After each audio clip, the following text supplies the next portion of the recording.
नमस्कार साथियों, स्वागत है आप सभी का मेरे चैनल सिर्फ IAS में। मैं प्रसन्ना वर्मा आज आपके लिए लेकर आई हूँ इसके चैप्टर 6 जो कि lexicon for ethics, integrity and aptitude के 2023-24 एडिशन का है, उसका पार्ट 3। चैप्टर का नाम है इमोशनल इंटेलिजेंस। शुरू करते हैं। चैनल को प्लीज़ सब्सक्राइब कर लीजिए। वापस से सब कुछ मैं लाइन पे लेकर आ रही हूँ। This is the must for the motivation. अब देखिए, यहाँ पे हम पहली बात करेंगे मैनेजर और लीडर्स की। किस तरह से ये डिफरेंट हैं, पहले इसको समझिए। तो हर व्यक्ति अपनी एक एक राय देता है और उसी राय के बेसिस पे ही हम चीज़ों को समझते हैं। अब यहाँ पे नाम आता है एक व्यक्ति का, अब्राहम ज़ेलेंस्निक। ये जो है, इन्होंने एक आर्टिकल लिखा था जो कि कुछ ऑर्गेनाइजेशनल स्ट्रक्चर और प्रोसेस के आसपास बात करता था, और उसमें ये चीज़ इन्होंने दर्शाई कि जो मेन डिफरेंस होता है इन मैनेजर्स और लीडर्स के बीच में, उसको इन्होंने सही से समझाया। इनके हिसाब से बात क्या थी कि जो मैनेजरियल डेवलपमेंट है ना, वो पूरी तरीके से फोकस करता है कि हम आपस में सब स्किल वगैरह डेवलप करें, एक तरीके से मिलजुल के अच्छे से एफिशिएंटली काम करना, मतलब बिल्ड करना कॉन्फिडेंस को, कंट्रोल और एक अच्छा बैलेंस हो पावर का। तो इन्होंने ये कहा।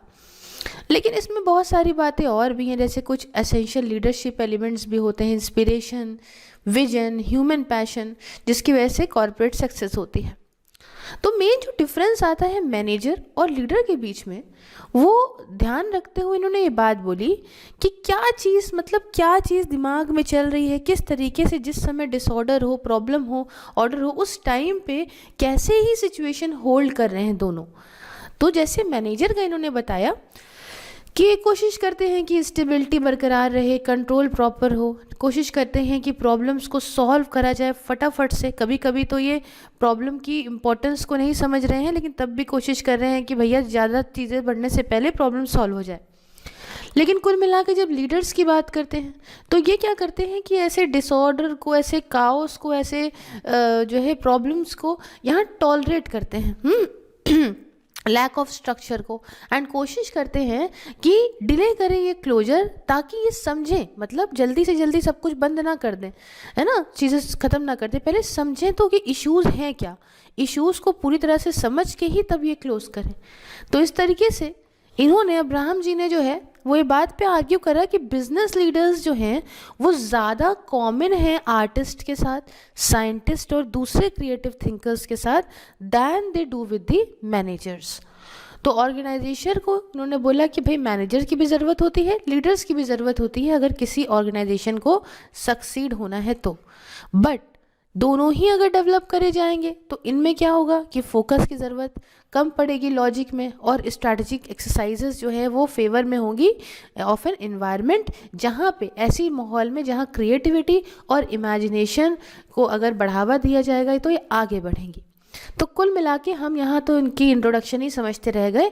अब हम यहाँ पे जो मेन समझेंगे वो manager versus leader personality trait समझते हैं। क्या क्वालिटीज़ होती हैं पर्सनालिटीज़ में मैनेजर और लीडर के बीच में।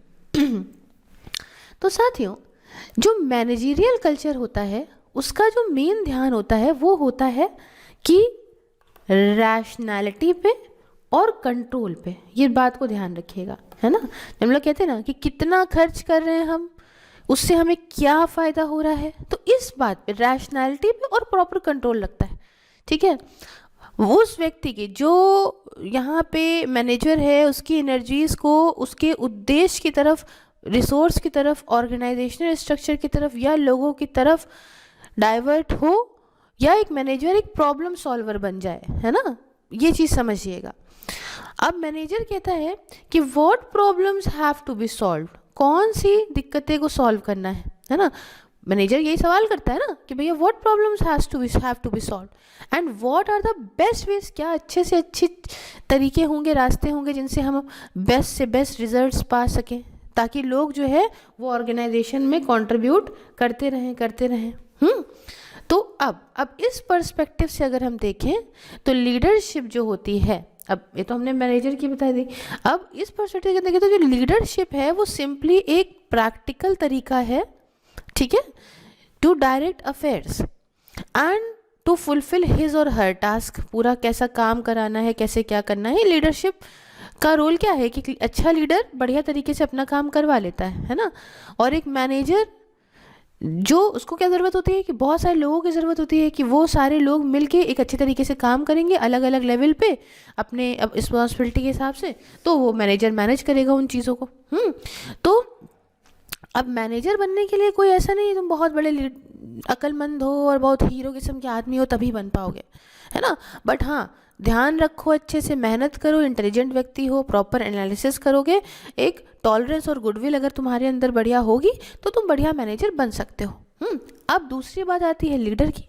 तो लीडर में देखिए बहुत सारी ऐसी चीज़ें आप देखें कि अगर लीडर है ना, वो बढ़िया लीडर तभी होगा जब, ऐसे लोग तो कहते हैं क्या बड़ा ड्रामा हो और बड़ा पावर पॉलिटिक्स तो बढ़िया लीडर, ऐसा नहीं होता, ठीक है। यहाँ पे जो हम बात कर रहे हैं लीडर की, एक अच्छे लीडर की, तो वो समझिए कि मतलब एक ऐसा व्यक्ति दिमाग का धनी है, और अपने प्रति लोगों को उसने जो है इतना ट्रस्ट पैदा कर दिया है कि प्री कंडीशन ये है कि वो दूसरों को अपने ही शब्दों से ही कंट्रोल कर सकता है, उनको समझ सकता है, ठीक है ना। प्रैक्टिकल अप्रोच पे इसकी पूरी पर्सनालिटी जो है वो डिपेंड करती है कि लीडरशिप जो होती है ना, ये रियली मैनेज करती है वर्क को जो दूसरे लोग करते हैं। भाई सारे व्यक्ति जो काम करें उन सबसे काम करवाना, बढ़िया तरीके से लीड करना बिना किसी प्रॉब्लम के, ये एक अच्छी लीडरशिप है। अब देखिए प्रॉब्लम्स में ज़रूरत होती है कि एक अच्छा व्यक्ति समझदार हो जिससे प्रॉब्लम को सॉल्व करे, है ना। और पुरानी परफॉर्मेंस से सीख साख के इस चीज़ों में सिलेक्शन और डेवलपमेंट होता है लीडर्स का, है ना। तो इसमें ये होता है कि हाँ चलो इन्होंने जिस तरीके से पहले पास्ट में बहुत अच्छा काम किया है, अगर इनको ही हम आगे भी बनाएंगे तो ये बढ़िया काम कर सकते हैं, इस तरीके से हम लीडर को चूज़ कर लेते हैं। अब लेकिन अब ये बात नहीं आती है कि किसी स्कूल के अंदर या किसी कॉलेज के अंदर, जैसे हम लोग कहते हैं ना कि हमने ये कोर्स कर दिया, वो कोर्स कर दिया, है ना, MBA कर लिया हमने, बढ़िया मैनेजमेंट आता है हमको। लेकिन जब हम लीडरशिप की बात करते हैं ना साथियों, तो एक अच्छे लीडर के लिए ऐसा ज़रूरी नहीं होता है कि किसी स्कूल में पढ़ाई हो गई और वहाँ से निकले हुए सब लोग जो है वो अच्छे लीडर बन गए, है ना। ये रिश्ते बनाने वाली बात है, किस टाइम पे किस तरीके से कैसे व्यक्ति के साथ जो है अपनी टीम को मैनेज करना, उनको समझना, उनके साथ एक अच्छा व्यवहार बना के चलना, प्रॉब्लम सॉल्विंग मेथड, ये काफ़ी चीज़ों से एक ग्रेट लीडर तैयार होता है ना। कि मतलब प्रैक्टिकली जब वो अपनी रिस्पॉन्सिबिलिटी ऐसे निभाता है जिससे लोग उसके साथ उसकी बात सुन के उसकी दिशा उसके द्वारा बताए गए उद्देश्य की तरफ काम करें, तब बनता है एक बढ़िया लीडर, ठीक है। तो समझ लीजिए कि जो प्रेजेंस होती है ग्रेट लीडर्स की, वो अंडरमाइन कर सकते हैं डेवलपमेंट मैनेजर्स का, जो टिपिकली बहुत एंशियस हो जाते हैं ऐसी सिचुएशन में जहाँ लीडर्स सीम्स टू जनरेट। अब देखो ये इजी है ये समझना कि अगर गफलत है ना, डिलेमा है ट्रेन करने का मैनेजर्स को, तो हमें समझना होगा कि हमें ज़रूरत है कुछ नए लीडर्स की, या लीडर्स की at the expense of manager. Leaders की हमें ज़्यादा ज़रूरत है, मतलब इस बात को समझिएगा, ये कहने का मेरा मतलब ये है कि लीडर जो होगा ना वो दोनों काम करने के लिए वो है, मतलब कर सकता है वो, है ना। बट जैसे मैनेजरियल कल्चर की बात करें तो वो अलग हो गया, है ना, वो तो एंटरप्रेन्योरियल कल्चर से अलग हो गया, क्योंकि वहाँ पे तो आप लीडर देखोगे ना, लीडर्स ही एक मतलब सारी पावर को कॉन्सेंट्रेट करके एक फोर्स की तरफ डाल सकते हैं, ठीक है। मैनेजर्स और लीडर्स वो बहुत अलग तरह के लोग हो गए, मोटिवेशन में, पर्सनल हिस्ट्री में, जैसे ये सोचते हैं एक्ट करते हैं उनमें। अब देखो ये एक जो डायग्राम है ये साफ दोनों की पर्सनालिटी ट्रेट को दिखाता है। लीडर देखिए किस तरीके से सारे लोगों को एक साथ लेके उस आगे बढ़ रहा है, काम को करवा रहा है। वही जगह मैनेजर तो ये डायरेक्ट करता है ना किस तरीके से काम को करना है और बाकी लोग करते हैं। इसी सिंपली भावनाओं से आप दोनों चीज़ों को समझ सकते हो। अब दोनों के बीच में एटीट्यूड क्या होता है, गोल्स को लेके। मान लो कोई उद्देश्य है उसको पूरा करना है, तो उस उद्देश्य को पूरा करने के लिए आखिरकार लीडर्स और मैनेजर्स दोनों का ही क्या एटीट्यूड है थोड़ा समझते हैं। मैनेजर्स जो है tend to adopt impersonal if not passive attitude toward goals, अपना कोई उनको लगाव नहीं है। देखो, है ना, मैनेजेरियल गोल्स जो होते हैं वो कहाँ से निकल के आते हैं कि ज़रूरत है इस चीज़ की, इच्छा नहीं है उनकी, लेकिन हाँ इसको करना पड़ेगा, ज़रूरत है। ठीक है, क्यों?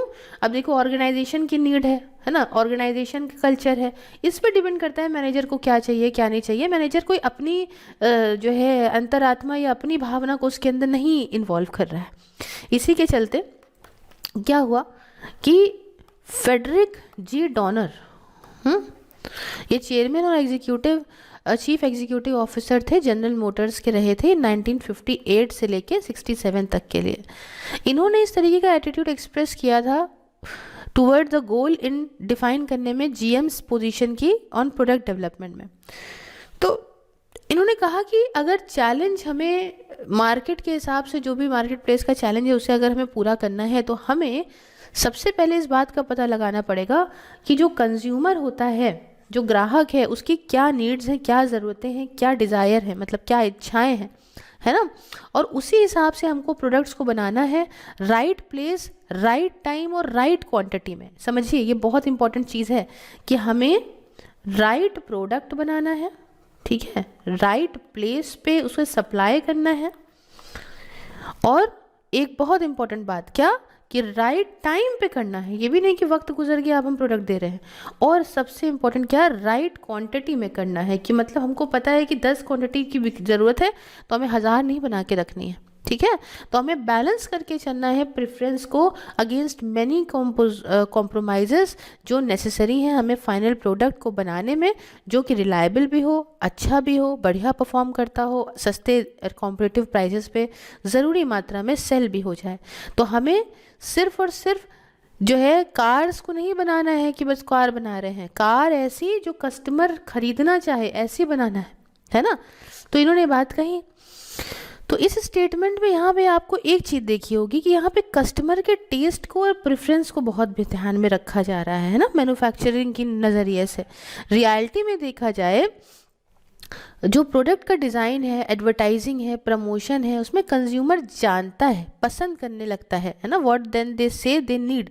अभी क्या है कि ज़्यादा तुम ये सब दिखाओगे, कभी कभी आपको इतनी बार एक एडवर्टाइजमेंट दिखाया जाता है कि आपको जो है वो अच्छा लगने लग जाता है प्रोडक्ट, है ना। कुछ लोगों का खैर इस बारे में ये भी कहना है कि लोग जो कुछ स्नैपशॉट को, मतलब जिनको फ़ोटो खींचना पसंद होता है उनको कैमरे की ज़रूरत होती है ना। बट इन रिस्पॉन्स बहुत सारे चीज़ें और भी हैं कि response to need for novelty, convenience and shorter interval between acting, मतलब जो फ़ोटो खींची उन्होंने और प्लेजर पाया, मतलब खींची और फिर देखा तो खुशी हुई ना। तो इसको चलते देखेंगे कि भाई कैमरा जो है सक्सीड हो गया था यहाँ पे। तो ये सब लोगों की मानसिकता को समझो, एक अच्छा प्रोडक्ट उनकी ज़रूरत के हिसाब से बनाओ, एडवर्टीजमेंट के माध्यम से कोई नई डिमांड क्रिएट करनी तो वो करो, राइट प्लेस पे, राइट टाइम पे, राइट क्वांटिटी पे उसको दो, बढ़िया हो जाएगा, है ना। अब देखिए, फिर ये कहा गया कि it is unconceivable that Edwin Land response to impressions of consumer need. Instead इन्होंने technology, that is key technology था पोलराइजेशन ऑफ लाइट, उस टेक्नोलॉजी को प्रोडक्ट में कन्वर्ट करा, जिससे जो है कंज्यूमर की जो डिज़ायर थी वो पूरी हुई। ठीक है, तो चलो एक ये बात हो गई। अब इसको बहुत ज़्यादा नहीं खींचते हैं। ओके, चलिए, ये तो इमेजेस वगैरह की बात आ गई, एटीट्यूड टुवर्ड गोल छोड़ो। अब यहाँ तीसरा बात करते हैं, वो है कंसेप्शंस ऑफ वर्क। अब इसमें क्या डिफरेंस है और क्या नहीं है। देखिए, जो मैनेजर्स होते हैं वो अपने कार्य को ऐसे देखते हैं कि इसमें हमें लोगों की ज़रूरत है, ठीक है, कुछ ऐसे आइडियाज़ की ज़रूरत है जो अलग अलग दिमाग से उपज हुए हों, है ना, और उन सब आइडियाज़ से मिला के हमको एक ऐसी स्ट्रैटेजी बनानी है जिससे हम एक बढ़िया डिसीजन ले सकें और आगे की तरफ बढ़ सकें। ठीक है ना। तो ये उनको मदद करता है कि भाई हमें क्या समझने में, कैलकुलेट करने में इंटरेस्ट क्या है, प्लानिंग जब कंट्रोवर्शियल इश्यूज़ हों, है ना, तो कैसा होगा, टेंशन रिड्यूस करने में। तो ये एक इनेबलिंग प्रोसेस के तौर पे काम करता है। और मैनेजर का जो काम करने का तरीका है यहाँ पे, वो आप देख रहे हो कि काफ़ी फ्लेक्सिबल है ना। एक तरफ तो ये नेगोशिएट कर रहे हैं, बार्गेन कर रहे हैं, दूसरी तरफ ये रिवॉर्ड्स का यूज़ कर रहे हैं, पनिशमेंट का यूज़ कर रहे हैं, दूसरे तरीके का यूज़ कर रहे हैं अगर मान लीजिए कोई प्रॉब्लम होती है जनता के बीच में, ऐसे कर रहे हैं। अब देखो, लोग एक्सेप्ट करें प्रॉब्लम का सोल्यूशन, इसके चलते मैनेजर्स लगातार जो है वो कोऑर्डिनेट और बैलेंस करते हैं ऐसे अपोजिंग व्यूज़ को। आपका कुछ सोचना है, मेरा कुछ सोचना है, तो उसको मिला जुला के किसी तरह बैलेंस करा। ठीक है, ये भी अच्छी बात है।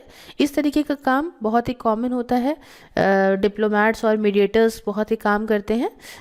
और विद हेनरी किसिंगर अपेरेंटली एक आउटस्टैंडिंग प्रैक्टिशनर्स थे, इन्होंने बात कही थी। खैर मैनेजर्स का एम ये है कि हम बैलेंस ऑफ पावर को शिफ्ट करें टूवर्ड्स सॉल्यूशंस जो एक्सेप्टेबल हैं as compromises among conflicting values. अब लीडर्स क्या करते हैं? लीडर्स दूसरी तरफ जो है वो ऑपोजिट डायरेक्शन में काम करते हैं। मैनेजर कोशिश करते हैं कि वो लिमिट करें चॉइसेस को, लीडर्स कोशिश करते हैं, डेवलप करते हैं नई नई अप्रोचेस को, ताकि जो बहुत लंबे वक्त से प्रॉब्लम्स हैं वो सॉल्व हों, है ना। और कुछ ओपन मतलब जो इश्यूज हैं उनको अब हम नए नए और ऑप्शंस थे। तो और अच्छा इफेक्टिवनेस के लिए लीडर्स अपने आइडियाज़ को सामने रखते हैं इमेजेस के माध्यम से, जिसके माध्यम से लोगों में और एक्साइटमेंट बढ़ती है। एंड उसके बाद ही ये चॉइस को डेवलप करते हैं, जिससे प्रॉपर जो है वो उन इमेजेस के जो उन्होंने सोचा है, जो छवि सामने रखी है, उससे जो है वो उस चीज़ का सलूशन या कुछ निकाल सकें। अच्छा, इसको चलते जॉन एफ कैनेडीज की ब्रीफ प्रेसिडेंसी ये कहती है कि दोनों ही स्ट्रेंथ और वीकनेस कनेक्टेड है एक्साइटमेंट से लीडर की, और जो भी एक्साइटमेंट जनरेट होती है इनके कामों से। और इन्होंने अपने इनॉग्रल एड्रेस में कहा था कि let every nation know whether it wishes us well or ill, that we will pay any price, bear any burden, meet any hardship, support any friend, oppose any foe, in order to ensure the survival and success of liberty. तो ये जो coated statement था उसने force करा लोगों को कि वो रिएक्ट करें बियॉन्ड इमीडिएट कंसर्न एंड पता लगाएं and to identify with the Kennedy and important share ideas के साथ में। अच्छा, और जब जाना गया समझा गया उससे ये जो स्टेटमेंट था वो देखो कुछ खास क्लियर तो था नहीं, बिकॉज ये तो कह रहा है ना पोजीशन को प्रॉमिस कर रहा है। अगर ये प्रॉमिस जो है अडॉप्ट हो गई तो जैसे कि हमने देखा था वियतनाम वॉर में, तो उससे बहुत डिजास्ट्रियर रिजल्ट हो जाएगा। हाँ, unless expectation are arouse and mobilise with all the dangers of frustration, जो कि इच्छाओं से कभी हो सकता है ना कि कोई दिक्कत भी आ जाए, एक नई थिंकिंग से, नई चॉइस से। मान लो नई थिंकिंग, नई चॉइस के बारे में हम सोच तो रहे हैं, लेकिन वो कभी हम पूरी ही ना कर पाए, ये भी हो सकता है, दिक्कत भी हो सकती है। खैर, लेकिन लीडर्स यहाँ कैसे काम कर रहे हैं? लीडर्स काम कर रहे हैं बहुत ही हाई रिस्क पोजीशन पे, है ना। देखिए, हो सकता है रिस्क डेंजर में तो आएंगे, खासकर जब चांस ऑफ अपॉर्चुनिटी और रिवॉर्ड जो है वो प्रॉमिसिंग हो। आपको मालूम है कि जितना रिस्क आप लेते हो उतना ही ज़्यादा आप बेनिफिट और रिवॉर्ड्स भी पा सकते हो। तो लीडर्स ये खेल खेलते हैं, है ना। रीज़न ये है कि एक इंडिविजुअल जो है वो रिस्क लेता है ना, while another approaches problems conservatively depend more on his or her personality and less on the conscious choice। अब आप वो क्या कर रहा है, कैसे कर रहा है, रिस्क लेके और जैसे भी कर्मों को करेगा उस हिसाब से वो उसका फल वगैरह पाएगा। तो जो मैनेजर बनते हैं वो एक survival instinct dominate the need for risk and which instinct come an ability to tolerate mutant practical work. Leaders sometime react to mutant work as an affliction. सीधी सीधी बात है कि मैनेजर सोचता है कि चलो हम प्रॉब्लम से दूर ही रहें, सब कुछ मैनेज कर ले जाएं, है ना। ऐसे ही लीडर सोचता है कि बेटा रिस्क ले लो, क्या पता कुछ अभी हमको इतना मिल रहा है, क्या पता हमको इतना मिले। तो लीडर अपनी क्वालिटीज से, अपनी क्षमता से कोशिश करता है कि हम और ले आएँ। अब नेक्स्ट यहाँ समझिए कि रिलेशन विद अदर्स। अब थोड़ा सा मैं इसको डिटेल से आपको बताती हूँ। देखिए, मैनेजर कोशिश करते हैं कि दूसरों के साथ काम करें, अकेले करेंगे तो बड़ा टेंशन में आ जाएंगे। और जैसे सपोज करिए कि एक स्टोरी है, मैं एग्जाम्पल के माध्यम से आपको बताना चाहती हूँ कि आपको एक एज अ मैनेजर एक दी गई है इमेज। एक इमेज में एक लड़का है जो वायलिन बजा रहा है। हाँ, अब इसको लेके आपको एक स्टोरी अगर किसी मैनेजर को लिखनी पड़ गई तो स्टोरी को ये और ज़्यादा फैलाएंगे लोगों के साथ। अब आइए थोड़ा सा समझाते हैं क्या हो रहा है। एग्जाम्पल के तौर पे मैनेजर की जो इमेजिनेटिव स्टोरी थी, एक यंग बॉय को लेके जो वायलिन बजा रहा है, तो उसने ये लिखा कि एक माता पिता थे, मॉम एंड डैड थे, और मॉम एंड डैड ने क्या करा कि अपने बच्चे से कहा कि प्यारे बच्चे, तुम ना कुछ म्यूज़िक सेशंस लेना शुरू कर दो, ताकि तुम बड़े होके कॉन्सर्ट म्यूजिशियन बन जाओ। इसके लिए इन्होंने एक वायलिन भी ऑर्डर कर दिया। ठीक है, आ गया बच्चा, सोचे कि मुझको तो भाई फुटबॉल ज़्यादा पसंद है ना, या स्क्वीक बॉक्स के साथ खेलना पसंद है। ये मम्मी पापा कहाँ से वायलिन ले आए, और वायलिन इनको फुटबॉल वगैरह से ज़्यादा कैसे अच्छा लग रहा है। स्क्वीक बॉक्स क्या होता है, ऐसे बेसिकली समझ लीजिए एक बउआ टाइप का है, उसको जितना तेज घुमाओगे उतनी तेज आवाज़ आएगी, है ना। अब क्या हुआ, जब 4 महीने बीत गए ऐसे वायलिन सीखते सीखते, तो बढ़िया लड़का बढ़िया बजाने लगा। लेकिन एक तरफ तो वो एक चीज़ तो छोड़ेगा ना। ये देख के उसके पापा मम्मी दोनों हो गए परेशान, यानी ये क्या हो गया भैया। हाँ, तो ये स्टोरी दिखाती है 2 थीम्स को जो क्लैरिफाई करते हैं मैनेजरियल एटीट्यूड को ह्यूमन रिलेशन को लेके। पहला तो ये कि वो बच्चा दूसरे लोगों के साथ खेल रहा था फुटबॉल टीम के साथ, और दूसरा ये कि उसके अंदर अब low level of emotional involvement है ना, वो एक ही चीज़ में लगा है। तो low level of emotional involvement ये होती है जब, ये राइटर ने देखिए कन्वेंशनल मेटाफर का यूज़ करा है ना, जो क्लियर नहीं है, लेकिन क्या बताया कि भैया वो कर रहा है, वो वायलिन बजा रहा है ना। तो ये सब चीज़ें दर्शाने लग जाती हैं इस चीज़ को। खैर, तो ये दिखा रहा है कि कैसे देखिए कन्फ्लिक्ट देखने को मिल रहा है इन डिसीजंस में।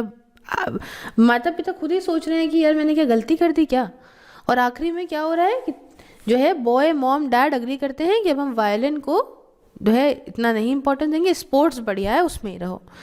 तो ये दोनों थीम्स आपको ऐसा लगेगा कि दोनों आपस में जो है वो कॉन्ट्राडिक्टरी पैराडॉक्सिकल हैं, बट एक साथ जब ये हैं तो यही मैनेजर इनको जब एक साथ समझ लीजिए सपोर्ट कर रहा है, और यही काम मैनेजर भी करता है, 2 ऐसी सिचुएशन को जो कॉन्ट्राडिक्टरी दिखती हैं उनको मैनेज करता है। ठीक है ना, सब माहौल सही बनाता है, बैलेंस ऑफ पावर करता है। तो स्टोरी ये दिखाती है कि जो मैनेजर है उसके अंदर एम्पैथी की कमी है। एम्पैथी में कई बार बता चुकी हूँ कि जब कोई व्यक्ति सामने वाले की जगह खुद को सोचता है कि अगर मैं यहाँ होता तो कैसा फील करता, उसे कहते हैं एम्पैथेटिक पर्सन। तो एम्पैथी जो है उसमें मैनेजर के अंदर इसकी कमी होती है। दूसरे इंसान क्या सोच समझ रहे हैं उसको समझना, उनके थॉट फीलिंग्स को समझने की कमी होती है। बल्कि मैनेजर क्या करते हैं, वो अपना रोल ऐसे निभाते हैं कि देखा हमने डिसीजन लिया है ना, और क्या कहते हैं सामने वाले से हमें काम कराना उसकी एबिलिटी के बेसिस पे, बस इतना ही ध्यान रखते हैं। वही जगह लीडर्स ये समझते हैं, एम्पैथेटिक तरीके से समझते हैं। लेकिन कुछ सालों में हमने देखा है कि मैनेजर्स भी same game theory decision making events में अपने जो है वो अप्लाई कर रहे हैं। तो यहाँ पे बहुत सारे ऐसे और टैक्टिकल तरीके होते हैं मैनेजर जिसका यूज़ करते हैं ह्यूमन सिचुएशन को विन लूज से विन विन करने में, है ना। तो सब दोनों ही का फ़ायदा होता है, ऐसा कुछ तरीक़ों का यूज़ करते हैं। अब इसमें कुछ टैक्टिकल इंटरेस्ट हो सकते हैं जिसमें cost as well as benefits, organisation को और ज़्यादा ये फैक्टर कर दे ब्यूरोक्रेटिक या पॉलिटिकल इंट्यूक से, है ना। उसके अलावा hard activity and warm human relationship. तो कॉन्सिक्वेंटली हम ये सुनते रहते हैं कि सब ऑर्डिनेट्स जो है वो कैरेक्टराइज करते हैं मैनेजर्स को कि ये डी अटैच हैं, है ना, मैनिपुलेट करते हैं हम लोगों को। तो ये सारी चीज़ें सबऑर्डिनेट्स कहने लगते हैं अपने अपने हिसाब से मैनेजर्स को, है ना, कि किस तरीके से उनको कंट्रोल करा जा रहा है। लेकिन बदले में जब हम लीडर्स की बात सुनते हैं तो हम देखते हैं कि इसमें एक बहुत ही ज़बरदस्त एक रिच इमोशनल कंटेंट की हम देखते हैं। लीडर्स स्ट्रॉन्ग फीलिंग्स को अट्रैक्ट करते हैं समझने में, डिफरेंस बताने में ऑफ लव एंड हेट के बीच में। और ह्यूमन रिलेशन जो लीडर डोमिनेटेड स्ट्रक्चर में होता है वो हो सकता है इंटेंस हो, टर्बुलेंट हो, कभी कभी इवन डिसऑर्गेनाइज्ड भी होता है। ठीक है ना। तो ऐसे एटमॉस्फेयर में इंडिविजुअल का मोटिवेशन भी बढ़ता है और एक बढ़िया आउटकम भी निकल के आता है। तो ये हो गया दूसरों के साथ रिलेशन। फिर आता है सेंसेस ऑफ सेल्फ। देखिए the varieties of religious experience में विलियम जेम्स ने, जो कि एक अमेरिकन थिंकर थे और फिलोसफर थे, है ना, एक फ़िलॉसफी अपनी लेकर आए थे जिसे हम लोग कहते हैं आज के टाइम पे प्रैग्मेटिज्म। आपने सुना होगा, हाँ। तो इस फिलॉसफी में इन्होंने 2 तरह की बेसिक पर्सनालिटी टाइप को बताया था। एक तो बताया था वंस बॉर्न, समझिएगा बहुत इंटरेस्टिंग है, और एक बताया था इन्होंने उस समय टॉयज बॉन्ड। तो लोग जो ये वंस बॉन्ड वाली पर्सनालिटी के होते हैं वो ऐसे लोग होते हैं जिनके लिए एडजस्टमेंट जो लाइफ के अंदर होता है वो एकदम सीधा है ना, जो अपनी ज़िंदगी जी रहे हैं, शांति तरीके से जी रहे हैं, और जब से जी रहे हैं उनमें कोई दिक्कत नहीं आई है, बस ज़िंदगी सीधी चलती चली जा रही है उनकी। लेकिन जो ये टॉयज बॉन्ड लोग होते हैं इनका इतना आसान समय नहीं होता, इनकी ज़िंदगी में स्ट्रगल जैसे हमारी ज़िंदगी है स्ट्रगल ही स्ट्रगल होता है, कुछ इनको कुछ पाना है तो, है ना। वंस बॉन्ड के विपरीत ये, अब देखो जब स्ट्रगल है, तुमने देखा है bond with a silver spoon हुए नहीं हो तो क्या होगा, तो तुम थिंग्स को फॉर ग्रांट नहीं लोगे, हाँ कुछ ऐसे नहीं अरे छोड़ा कोई बात नहीं है, ऐसा नहीं। तो इन्होंने भी, जेम्स ने भी बात कही है कि ये personalities equally different world views रखते हैं, दुनिया को देखने का नज़रिया इनका अलग होता है। वंस बॉन्ड के लिए ऐसी जो पर्सनालिटी के लोग होते हैं अपने आप को समझते हैं, है ना, अपने जैसे उनको करना है, अपने बिहेवियर को, एटीट्यूड को वो इस तरीके से देखते हैं जो उन्होंने घर में देखा है ना, प्यार से, या अपने आसपास के जो इन्वायरमेंट में देखा है, सिर्फ उतना ही वो सीख पाते हैं। लेकिन ऐसे लोग जो रोलर कोस्टर पे बैठे ज़िंदगी जी रहे हैं अपनी, तो उनको सब कुछ पता है। अब मैं क्या बोलती हूँ, मैं बोलती हूँ मुझे दुनिया देख रखी है भाई, है ना, तो दुनिया देख रखी है तो आपने सब कुछ समझा जाना है, हाँ, तो आपके अंदर और एक्सपीरियंस है, और सेंस जो है बिलोंगिंग का या फिर ऑफ बीइंग सेपरेट का, इसकी बहुत ज़्यादा इम्पोर्टेंस है एक इंसान के, मतलब काइंड्स ऑफ इन्वेस्टमेंट जो मैनेजर्स और लीडर्स अपने खुद के करियर में करते हैं। मैनेजर्स खुद को एक कंजर्वेटर्स के तौर पे देखते हैं, रेगुलेटर के तौर पे देखते हैं, जो भी उनका काम चल रहा होता है पर्सनली जितना वो समझते जानते हैं, जिसके लिए उनको फ़ायदा मिलता है, रिवॉर्ड्स मिलते हैं। मैनेजर कोशिश करता है खुद को फ़ायदा मिले, मैनेज करेंगे, बढ़िया करेंगे, मजबूत बनाएंगे चीज़ों को, इंस्टीट्यूशन को, तो हमें फ़ायदा मिलेगा, है ना, ऐसा रोल परफॉर्म करता है जिससे दूसरों के आइडियाज़, ड्यूटी, रिस्पॉन्सिबिलिटी सब एक साथ चले, ठीक है। तो विलियम जेम्स ने अपनी हार्मनी इन माइंड में ये बात, sense of self as flowing easily to and from the outer world, ये डिफाइन करा था वंस बॉर्न पर्सनैलिटी को इस शब्दों के माध्यम से, और लीडर्स को कहा था कि ये टॉयज बॉन्ड पर्सनैलिटी हैं जो अपने आप को उस एनवायरनमेंट से अलग मानते हैं, है ना, जिससे वो होता है कि वो हो सकता है कि वो ऑर्गेनाइजेशन में काम करें बट ये कभी उनसे बिलोंग ना करें हों।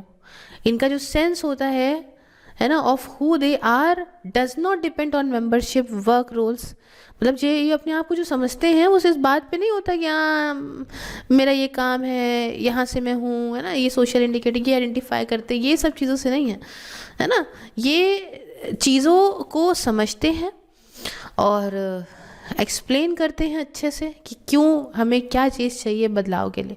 जो तरीके हैं जिनके माध्यम से जो है, अब बहुत सारी चीज़ें हैं जो मेथड्स हैं टू ब्रिंग अबाउट चेंज, हो सकता है ये टेक्नोलॉजिकल मेथड हो जिससे बदलाव लाएं, पॉलिटिकल हो, आइडियोलॉजिकल हो, बट तरीका सेम रहेगा। ह्यूमन में बदलाव लाना है, पॉलिटिकल रिलेशन में, इकोनॉमिक रिलेशन में बदलाव लाना है। तो जब डेवलपमेंट ऑफ लीडरशिप की हम बात करते हैं तो हम यहाँ पे कुछ जो है एग्जामिन करते हैं दो तरह के different courses of life history को। सबसे पहला तो ये कि डेवलपमेंट थ्रू सोशलाइजेशन, है ना, जो प्रॉपर प्रिपेयर करता है किसी इंडिविजुअल को कि वो इंस्टीट्यूशन को गाइड करे, मेंटेन करे एग्जिस्टिंग बैलेंस को सोशल रिलेशन के।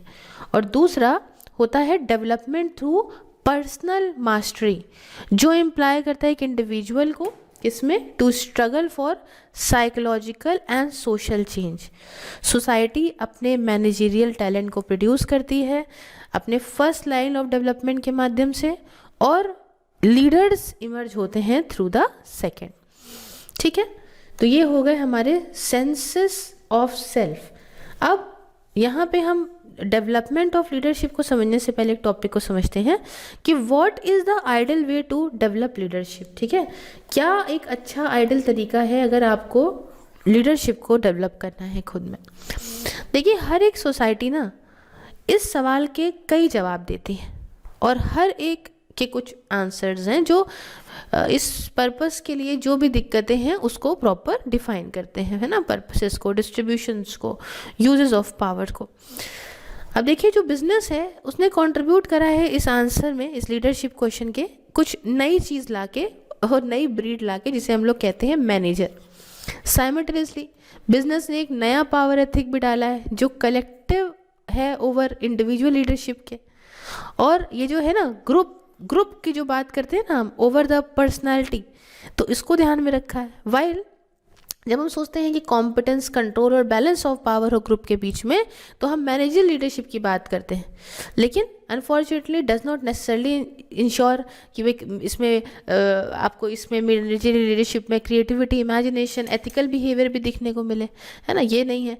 अच्छा, अब लीडरशिप की बात करो तो ये बात में कोई संदेह नहीं है कि इसमें यूज़ करके power to influence the thought and actions of दूसरे लोगों का ये काम कराया जा सकता है। पावर ऐसे लोगों के हाथ में है जो इंटेल्स कर सकते हैं ह्यूमन रेस को, है ना, और जो है इमीडिएट रिजल्ट दे सकते हैं, है ना। सेकंड कि इग्नोर कर सकते हैं बहुत सारे डिफरेंट तरीके से लोगों को, है तो इससे भी पावर भी आ सकती है। तीसरी बात जो रिस्क है लूज करने का, सेल्फ कंट्रोल को, द डिज़ायर ऑफ पावर, तो the need to has these risk, है ना, अब इन सब चीज़ों को तो सॉल्व करना है रिस्क को। ये है कि हम एक कलेक्टिव लीडरशिप को डेवलप करें एंड मैनेजरियल एथिक्स को डेवलप करें, तो इससे क्या होगा, जो भी प्रॉब्लम्स है, देखो मैनेजरियल चीज़ों में जो भी प्रॉब्लम आ रही है वो सॉल्व हो जाएगी, और लीडरशिप वाले में जो प्रॉब्लम आ रही है वो सॉल्व हो जाएगी। तो अब हम मेनली समझते हैं डेवलपमेंट ऑफ लीडरशिप को। देखिए, कोई भी व्यक्ति बॉर्न लीडर तो है नहीं, है ना, कि भैया पैदा हुए हम लीडर। हर बंदा अपने जीवन काल में इस लीडरशिप स्किल को डेवलप करता है, और हर एक व्यक्ति बेनिफिट करता है, फ़ायदा कर अपने आप को पहुंचाता है, समाज को पहुंचाता है इसी लीडरशिप स्किल का यूज़ करके। तो हर एक व्यक्ति का जो डेवलपमेंट है उसकी शुरुआत कहाँ से होती है, सबसे पहले उसकी फैमिली से होती है। और हर एक बंदा अपनी फैमिली के, अगर मानो कि उसके माता पिता डिवोर्स हो गया, अलग हो गए, तो उससे ट्रॉमा वो झेलता है, ठीक है, तो वो बहुत चीज़ों में सीखता है, जानता है। अपनी फैमिली में लड़ाई हो रही तो आप वो देख दाख के समझ रहे हो। सेम तरीके से सारे इंडिविजुअल्स डिफ़िकल्टी फेस तो करते ही अपने आप को कंट्रोल करने में, अपने आप को रेगुलेट करने में, बट कुछ वक्त तक परहैप्स मेजॉरिटी जो है, जो फॉर्च्यून है चाइल्डहुड की हमारी, वो एक अच्छी चीज़ें हमें सफिशिएंट अपॉर्चुनिटीज़ प्रोवाइड कर देती हैं कि हम इस चीज़ को पता लगा पाएँ, है ना, कि क्या आखिरकार सब्स्टिट्यूट्स हैं for rewards no longer available. तो ऐसे इंडिविजुअल्स जो वंस बॉर्न है, ये सही से ये चीज़ों का पता लगा देते हैं, आइडेंटिफाई करते हैं with the parents, modern identification करते हैं विद पेरेंट्स, हार्मनी देखते हैं between what they expect and what they are able to realise from life. तो ये चीज़ें समझते हैं। अब पहली चीज़ समझिए, first take honestly analyse yourself. सबसे पहले हमें इसके लिए क्या करना पड़ेगा, खुद को सबसे पहले जो है वो खुद को जानना पड़ेगा, है ना। समझो, पहले खुद को समझो, दूसरों को समझने से पहले खुद को समझो, ठीक है। और सबसे पहला स्टेप यही होता है दूसरों से समझने से पहले। तो यहाँ पे 3 इंपॉर्टेंट क्वेश्चंस आपको, मतलब 2 इंपॉर्टेंट क्वेश्चन तो आप ऐसे ही करिए कि किस तरीके का लीडर मैं हूँ, है ना। One who help solve problem, एक ऐसा लीडर जो प्रॉब्लम को सॉल्व करने में मदद करेगा, या एक ऐसा लीडर हूँ जो लोगों को एक साथ लाने में मदद करेगा, या फिर मैं ऐसा लीडर हूँ कि how do others see me as a leader, है ना, किस तरीके से मुझे देखेंगे लोग एज अ लीडर। अब मेरे उद्देश्य क्या है, मेरे गोल्स क्या है, मेरा पर्पस क्या है, मेरी एक्सपेक्टेशन क्या है काम करने में इस पर्टिकुलर ग्रुप के साथ में, ठीक है। अब अपने आप से कुछ सवाल और करिए, क्या मुझे पता है कि लोग किस तरह से सोचते हैं या फील करते हैं, क्या मुझे ये पता है कि मैं दूसरों की मदद करना चाहता हूँ, क्या मैं कोशिश करता हूँ, है ना, कि बेस्ट टू बेस्ट जितना वो कर सकते हैं उसमें मैं उनकी मदद करूँ, क्या मैं अपनी रिस्पॉन्सिबिलिटी एक्सेप्ट करना चाहता हूँ, क्या मैं कोशिश करता हूँ कि मैं नए नए आइडियाज़ को, नए नए तरीके को काम करने के और ज़्यादा इच्छा करता हूँ कि मैं लेकर आऊँ, ट्राई करूँ उनको, क्या मैं कम्युनिकेट कर सकता हूँ दूसरों के साथ बढ़िया तरीके से, या क्या मैं एक अच्छा प्रॉब्लम सॉल्वर हूँ, क्या मैं एक्सेप्ट और अप्रिशिएट करता हूँ इन पर्सपेक्टिव्स को, ओपिनियंस को, या क्या मैं अवेयर हूँ आज करंट इश्यूज से, कंसर्न से ऑन कैंपस या फिर इन माय कम्युनिटी को लेके, ठीक है। जब आप ये सारी चीज़ें समझ लीजिए तो स्ट्रेंथ और वीकनेस को अपने एनालाइज कर लिया, तो यहाँ पे आप एक स्ट्रैटेजी बनाइए, है ना, अपनी स्किल्स को और ज़्यादा बढ़ाने के लिए आप एक स्ट्रैटेजी बनाइए। और यहाँ पे कुछ स्ट्रैटेजीज़ की मैं आपको बात करना चाहती हूँ जो हम इसी ही लेक्चर में कर लेते हैं, थोड़ा बड़ा हो जाएगा लेकिन चलो कोई बात नहीं। सबसे पहला कि कम्युनिकेट करिए अच्छे तरह से, अच्छा कम्युनिकेशन होगा, है ना, तो जानते ना बात बढ़िया से हो जाती है, तो जो क्रिटिसिज्म है उसको भी सॉल्व कर सकते हैं, ओपननेस क्रिएट होती है, लोग चीज़ें छुपा नहीं पाते, सारी प्रॉब्लम सॉल्व होती है। रिश्तों में भी होता है, झगड़ा हो गया, किसी से बातचीत कर लीजिए, सॉल्व हो जाएगा, बैठे रहिए तो नहीं होगा। तो अब इसमें क्या होता है, एक अफेक्टिव कम्युनिकेशन के लिए दूसरे को सुनना बहुत ज़रूरी है, दूसरे क्या सुनना चाहते हैं वो ज़रूरी है। अब लोगों को कहो भैया कि हाँ, लोगों को जो है थैंकफुल हो कि आपने जो है जो अपना बात कही, जो कहा है ना, उसकी हम बहुत इज्जत करते हैं, तो इस सबको उनको थोड़ा बढ़ावा दो। और जो एरियाज़ हैं अग्रीमेंट के, है ना, डिसएग्रीमेंट वाले एरियाज़ में बलना मत, मान लो आपको किसी की बात नहीं समझ में आई तो आप उसमें मत कूद जाओ, ये बात नहीं समझ में आ रही है, नहीं नहीं नहीं, पहले जिसमें आपको समझ में आई है उन एरियाज़ में अपने आप को देखो कि हाँ हाँ ठीक ठीक ठीक, हम इसमें जो है वो आपका साथ देते हैं। उसके बाद अपनी अथॉरिटी को साइड में रखो, ऐसा माहौल बनाओ कि हम ग्रुप के एक मेंबर हैं, ठीक। कल्चर को प्रमोट करो कि कंस्ट्रक्टिव डिसेंट हो, है ना, ये नहीं कि लो भैया तुम खराब, ये नहीं करना है। अगर किसी से नहीं भी जो है वो आप कर रहे हो तो अच्छे तरीके से उसकी प्रॉब्लम्स या उसकी जो बात नहीं समझ में आ रही है या किसी को आप पॉइंट आउट कर रहे हो तो उसको पहली चीज़ तो जो भी जैसे भी उसको चीज़ें बताओ तो ऐसे बताओ कि उसको लगे कि हाँ, मतलब मेरी अच्छाई के लिए मेरी जो प्रॉब्लम है उसका सलूशन के तौर पे मुझे कुछ बताया जा रहा है, ठीक है। और पोर्ट्रे करो डिसएग्रीमेंट को as simply difference of opinion. अगर हम आपके साथ किसी बात पे नहीं अग्री कर रहे हैं, ठीक है, तो इस बात को ये कहो, इस तरीके से दिखाओ कि हमारा सोच अलग है, आपकी सोच अलग है ना, ये मैं सही हूँ तुम गलत हो, ये एटीट्यूड गलत होता है। तो पहला ये कम्युनिकेट इफेक्टिवली समझो। दूसरा है कि इनकरेज करो एंथुजियाज्म को और सेंस ऑफ बिलोंगिंग को। देखो सब उत्साहित तब होंगे जब आपको लगेगा सब एक ही, हम लोग सब साथ के हैं। तो फ्रेंडलीनेस बहुत ज़रूरी है, समझो, अंडरस्टैंड करो, फेयरनेस रखो, इक्वल ट्रीटमेंट, इक्वल अपॉर्चुनिटी बहुत ज़रूरी है, और इंटीग्रिटी बहुत ज़रूरी है। देखो मेंबर्स ना सीरियसली तब लेते हैं जब आप उनको दिखाते हो कि वो सब भी, उनका भी फ़ायदा है, ऐसा नहीं कि सिर्फ अपने फ़ायदे के लिए आप काम उनसे करवा रहे हो, उनका भी फ़ायदा है, ग्रुप पूरा इंटरेस्टेड है तो काम बढ़िया होता है, ठीक है। तीसरी बात कि हर एक इंसान को keep everyone working towards agreed upon goals. देखो भाई सीधी सीधी बात है, सबको बताओ कि आपका टाइम इंपॉर्टेंट है और आप टाइम टू टाइम पे अपनी चीज़ों को अपने फोकस तरीके से रखिए। सिर्फ आपका अकेले का उद्देश्य नहीं है, ये हमारी टीम का उद्देश्य है। मोटिवेट करना है, सबको भाईचारे की भावना लेकर आनी है, ठीक है। डिफरेंसेस या डिसएग्रीमेंट होते हैं ग्रुप के बीच में तो उसे कॉम्प्रोमाइज़ और कोऑपरेट करके सॉल्व करना है। हर एक व्यक्ति को डिस्कशन में और डिसीजन में इन्वॉल्व करना है, उनके आइडियाज़ को सुनना है। उसके बाद get to know the people around you. देखो इसका मतलब क्या हुआ, इसका मतलब ये होगा कि सबकी अपनी अपनी क्वालिटीज़ होती हैं, वांट्स होती हैं, नीड्स होती हैं, एबिलिटीज़ होती हैं, तो आप सबको जानो सही से, इंटरेक्ट करोगे लोगों के साथ तभी ये हो पाएगा। और फेमिलियर बनोगे हर एक मेंबर के साथ ग्रुप के, तो उनकी क्वालिटी और कैरेक्टरिस्टिक को यूनिक जोन में है वो जान पाओगे। फिर उसके बाद आता है ट्रीट अदर्स एज इंडिविजुअल्स। अब देखो सबको ये ना समझो भेड़ बकरी का झुंड जा रहा है ना, उनको उनकी एक्सपेक्टेशन से भी ध्यान रखो, वो क्या चाहते हैं, है ना, जिससे आपको chance to work with other people बढ़िया होगा, चांस टू लर्न बढ़िया होगा। सब कुछ ना कुछ व्यक्ति एक्सपेक्ट करता है किसी से। एक क्रिएटिव व्यक्ति हो, बी क्रिएटिव, है ना, बोर्डम से कोई काम नहीं होता, बोर होते हैं लोग तो नहीं होता, क्रिएटिव तरीके से काम करवाना है। रिवॉर्ड प्रोवाइड करो, बहुत ज़रूरी है, अगर कुछ अच्छा काम किया आपको रिवॉर्ड मिलेगा। और रिस्पॉन्सिबिलिटी सबको दो, मेरा ये मानना है अपने काम को एक हाथ में नहीं रखना है, शेयर करो काम को सबके साथ में, और वो बहुत ही इज्जत सम्मान से अपनी रिस्पॉन्सिबिलिटीज़ को समझेंगे, ताकि जो भी रिसोर्सेज हैं, अवेलेबल रिसोर्सेज है, डेडलाइन है, उसमें काम पूरा भी हो पाएगा। उनको बताओ कि हमें इतने इतने रिसोर्सेज में इतने इतने टाइम में काम करना है, तो सेंस ऑफ रिस्पॉन्सिबिलिटी बढ़ाना है। उसके बाद accept responsibility for getting things done. देखिए इनिशिएटिव लीजिए, है ना, हेल्प करिए दूसरों को, ऑफर करिए हेल्प और इन्फॉर्मेशन दूसरों को, यूनिक नॉलेज और स्किल से हेल्प और इन्फॉर्मेशन दूसरों से लीजिए, है ना, और थिंग्स चीज़ें जो हैं वो और बढ़िया तरीके से कराइए, एंथुसियास्टिक और एनर्जेटिक तरीके से, है ना, दूसरों को आप मदद कर सकते हो, ठीक है। Know when and how to say no, इसको पता होना चाहिए आपको कि कब और जो है कैसे जो है मना करना है। अगर कोई काम नहीं भी करना, प्यार से कहिए, है ना, टाइम रिसोर्सेज ऑलरेडी कमिटेड है, एक्स्ट्रा टास्क करिए but do it very nicely. अब लास्ट में बात आती है problem solving in a step by step. अब देखो अब चाहे जितना बड़ा आप डिसीजन को फेस करते हो ना, कन्फ्लिक्ट होता है, उसे रिजॉल्व करना है, तो इसमें आपको अप्रोच क्या लेनी है कि सबसे पहले प्रॉब्लम को सिंपली और क्लियरली जितना समझ पाओ उतना समझो, जानो। उसके बाद जितनी इन्फॉर्मेशन है उससे रिलेटेड अवेलेबल रिसोर्सेस है उनको इकट्ठा करो। उसके बाद बहुत सारे आइडियाज़ आपके दिमाग में आएंगे, सोल्यूशंस आपके दिमाग में आएंगे, जितने आ सकते हैं उतने लेकर आओ। हर एक आइडिया को देखो कि उसके क्या फ़ायदे क्या नुकसान है, उनमें से एक बढ़िया आइडिया निकालो।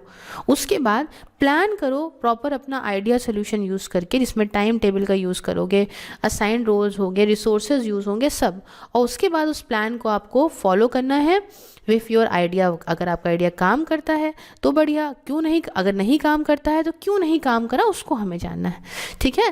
तो अब ये बात बहुत बड़ी है कि जो महान टीचर्स होते हैं वो रिस्क लेते हैं शुरुआत में टैलेंट के बेसिस पे जो उनके पास होता है, और उसके बाद ये रिस्क के अंदर आपके अंदर इमोशनल इन्वॉल्वमेंट भी होता है कि अपने जूनियर के साथ मिल के काम करना है, ये भी एक बात है।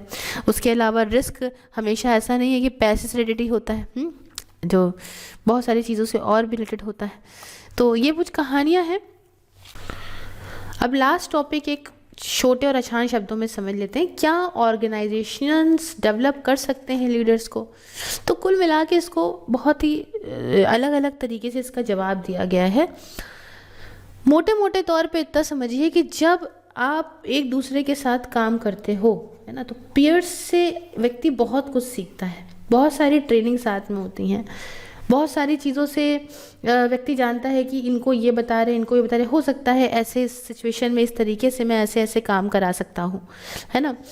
तो अगर हम देखें तो 1-to-1 रिलेशन जो साथ में काम करते हैं तो इससे बहुत सारी चीज़ें में बदलाव आता है। इंटरचेंज इनएविटेबल है, क्लोज वर्किंग अरेंजमेंट में प्रॉबेबली इसमें बहुत मदद मिलती है हमारे रिलेशनशिप को और अच्छा करने में, प्लस सीखने जानने में भी, है ना। तो ऐसी बहुत सारी कंपनीज में देखा गया है कि भाई एक व्यक्ति मान लीजिए पहले किसी और डिपार्टमेंट था, फिर किसी और डिपार्टमेंट में हुआ, तो उसने यहाँ से भी सीखा, यहाँ से भी सीखा, उसने देखा यहाँ कैसी चीज़ें होती हैं, यहाँ कैसे होती हैं। तो अगर वो थोड़ा बहुत अपने एनालिटिकल स्किल्स और चीज़ों को लगाएगा तो दोनों डिपार्टमेंट में चीज़ों में अलग अलग लोगों के साथ इन्वॉल्व होकर जानेगा कि एक्चुअली में लोगों की सोच समस्या होती क्या है, और उसके माध्यम से वो चीज़ें लीड कर पाएगा। तो बहुत सारा है, हालांकि बहुत लंबा लिखा हुआ था, छोटे शब्दों में बस यही है। तो अब हम जो नेक्स्ट वाला करेंगे वो हम नेक्स्ट पार्ट में करेंगे, इमोशनल इंटेलिजेंस एंड एडमिनिस्ट्रेशन को। फिलहाल लेक्चर कैसा, लाइक शेयर सब्सक्राइब करके बताइएगा। ज्वाइन बटन को प्रेस करके आप मेरी मेंबरशिप को ज्वाइन कर सकते हो, और व्हाट्सएप से लेके फेसबुक वगैरह हर तरह के लिंक डिस्क्रिप्शन बॉक्स में, आप मुझे हर जगह पे फॉलो कर दीजिए। मिलते हैं नेक्स्ट वीडियो में। जय हिंद, जय भारत।